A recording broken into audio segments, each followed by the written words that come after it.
Incoming message. Okay, let's dive right into this. What we're looking at today, it is honestly nothing short of a psychological thriller, and it is playing out literally right now on the exact device you're using to watch this explainer. You know, for years, there's been this whisper in the darker corners of the web, this paranoia-fueled conspiracy theory that the internet as we know it has actually died. Well, today, we aren't just going to explore that theory. We are looking at the hard investigative proof that you are currently navigating a digital ghost town.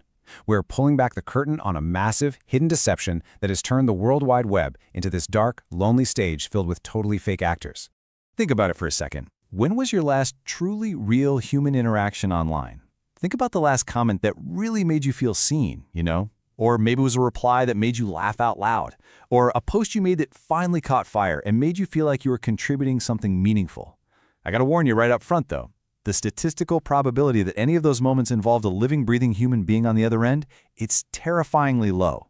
We love to think we're standing in a crowded room, but as we're about to see, you might just be talking to the walls. Section 1. The Math of an Empty Web.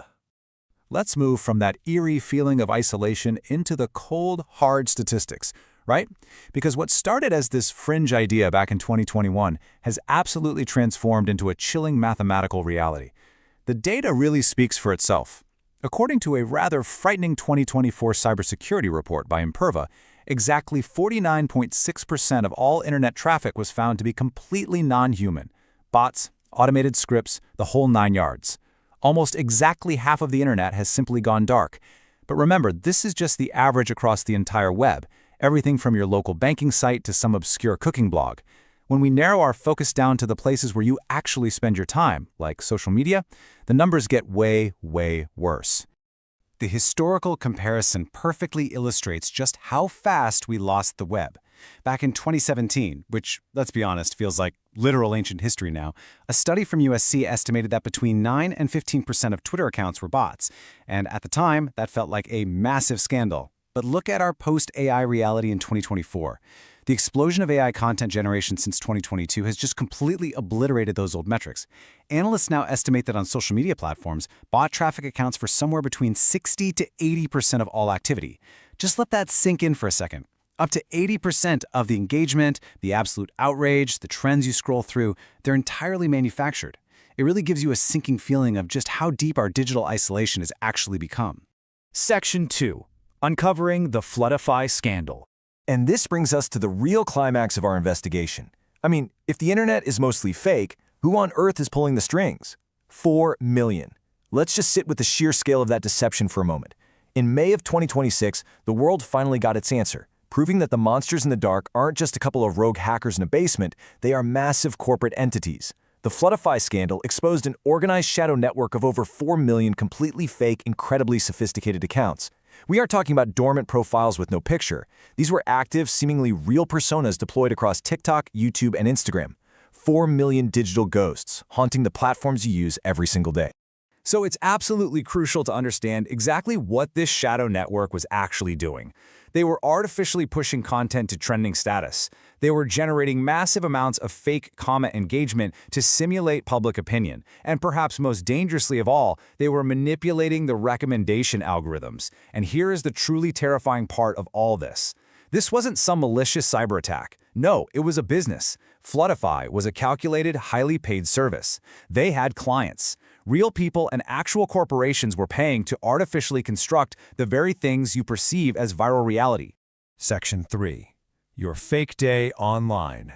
Let's bring this horror directly to your personal experience. Because honestly, it is super easy to just look at global statistics and totally detach yourself from them. So I want to frame your typical morning scroll for what it mathematically is: a lonely walk through an empty, fabricated theater where you are literally the only real audience member. Let's trace your steps, shall we? Step 1, you wake up, grab your phone, and check Reddit. You see a top post with 47,000 upvotes, and you naturally assume, hey, it's organically popular. But actually, scratch that.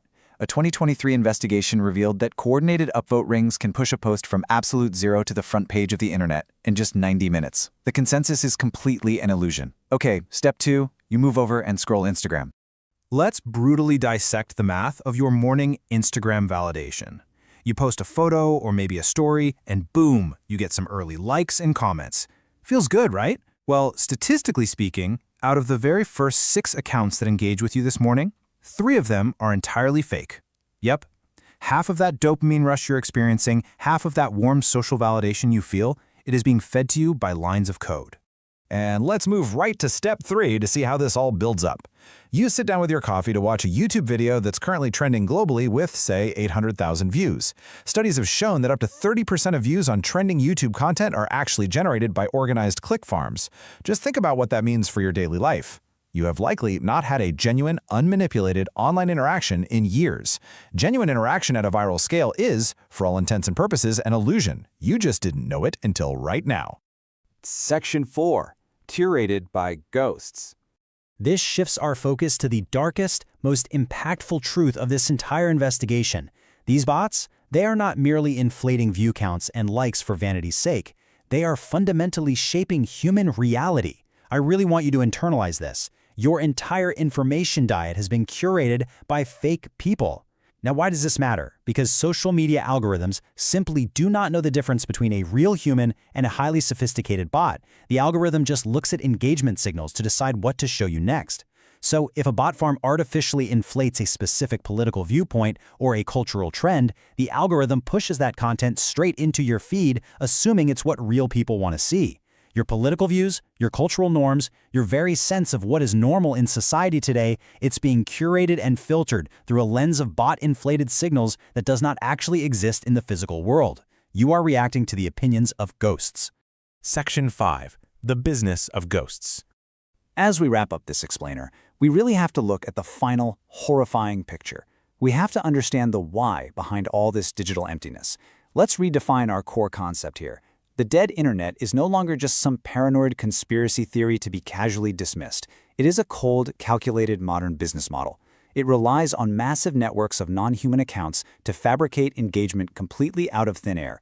And in this empty theater, you are not the customer. You are the product. Your attention, your emotional reactions, and your precious data are being harvested by entities that use fake crowds to guide your behavior and your beliefs. Which leaves us with the ultimate question. And it's one that you are going to have to answer the very next time you unlock your phone. Now that we've gone through the data, now that you know about the Floodify scandal and the sheer, mind-boggling volume of non-human traffic dictating your reality, what do you do with a timeline full of ghosts? Come to me, chickens! Cock-a-doodle-doo!